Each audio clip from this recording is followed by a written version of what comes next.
नमस्कार दोस्तों, राधे राधे। मैं दीप रामगढ़िया आप सभी का अपने YouTube चैनल पर हार्दिक स्वागत करता हूं। यदि आपने अभी तक चैनल सब्सक्राइब नहीं किया है तो सब्सक्राइब जरूर करें और बेल आइकॉन भी दबाएं, जिससे आने वाले नए वीडियोस के नोटिफिकेशन आपको मिलते रहें। दोस्तों, हमारी आज की इस वीडियो में चर्चा का विषय है घर की ईशान कोण यानी उत्तर पूर्व दिशा से संबंधित वास्तु विचार।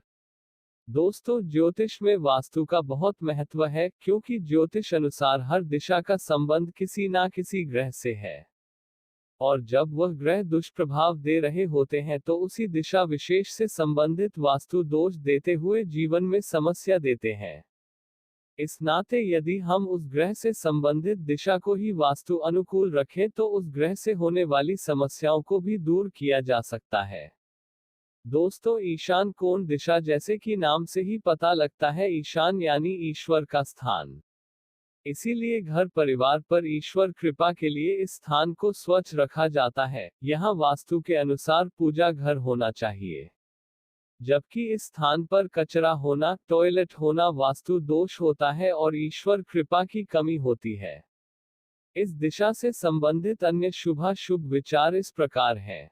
नवग्रहों में बृहस्पति ग्रह का संबंध इस दिशा से है और बृहस्पति ग्रह ही जीव कारक है, वृद्धि के कारक है, संतान प्राप्ति में सहायक है, जीवन को सही दिशा देते हुए घर परिवार की तरक्की में सहायक है।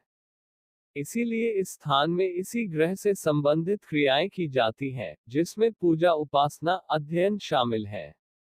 इस स्थान का महत्व इसी से पता चलता है कि कुंडली के दूसरे भाव का संबंध इस दिशा से होता है।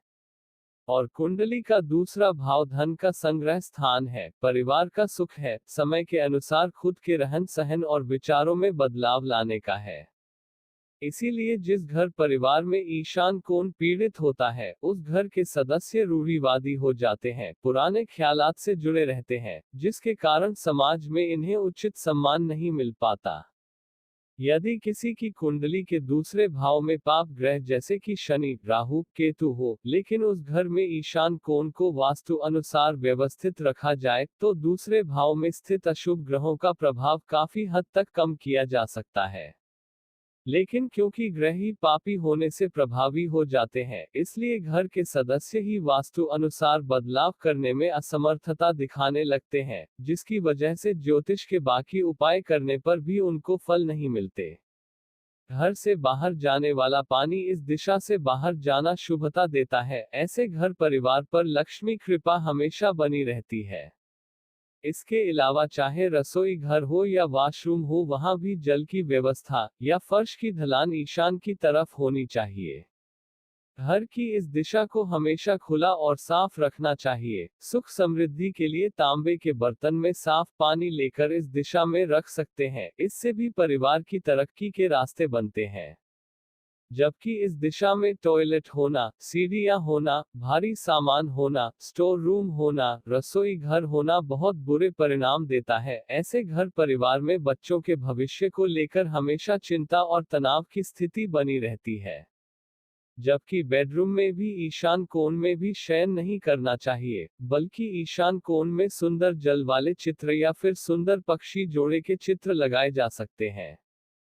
इस दिशा में सुबह और शाम को मधुर संगीत भी लगाना चाहिए। इस दिशा की ओर मुख करके अपने इष्ट देवता की पूजा आराधना भी करना शुभकारी फल देता है। बच्चे अपनी किताबें इस दिशा में रख सकते हैं। ऐसे बच्चे जिनकी उम्र 16 वर्ष से कम हो, उनको रूम में ईशान कोण में सुला सकते हैं। ऐसा करने से उन पर बुध और गुरु दोनों ग्रहों का संयुक्त सकारात्मक प्रभाव आता है। इससे उनका शारीरिक और मानसिक विकास अच्छा होता है। इस दिशा में सफेद, क्रीम और हल्का पीला रंग शुभता देता है, जबकि तुलसी, नींबू, नीम, केले का पेड़, आंवले का पेड़ इस दिशा में वास्तु अनुकूल होता है। अगर इस दिशा में टॉयलेट बना हो तो बाहर की तरह शीश लगा देने से वास्तु दोष का प्रभाव काफी हद तक कम हो जाता है। कुल मिलाकर यदि आपको आर्थिक और सामाजिक दोनों तरह से मजबूत होना है, इनकम के स्थायी साधन बनाने हैं, घर के बड़ों की तरफ से सहयोग प्राप्ति की इच्छा है, तो इस दिशा को वास्तु अनुसार रखना चाहिए। तो दोस्तों आज की इस वीडियो में इतना ही। आपको यह जानकारी पसंद आए तो वीडियो को लाइक और शेयर जरूर करें और चैनल को सब्सक्राइब करें। नई जानकारी को लेकर फिर से उपस्थित होंगे। धन्यवाद। राधे राधे। नमस्कार दोस्तों।